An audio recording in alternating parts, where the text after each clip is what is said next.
How to enable dark mode in Thunderbird. Open Thunderbird. From the menu bar, click on Tools and select Settings.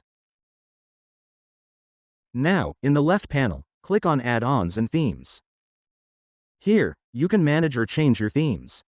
Alternatively, you can access this option using the menu button. Click the menu icon at the top right corner. It looks like 3 horizontal lines. Then from the list, select Add-ons and Themes. In this section, you'll find 3 available themes.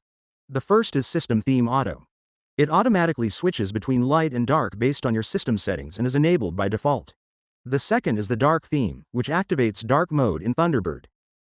The third is the Light theme, which applies a bright interface. For this tutorial, we'll select the Dark theme.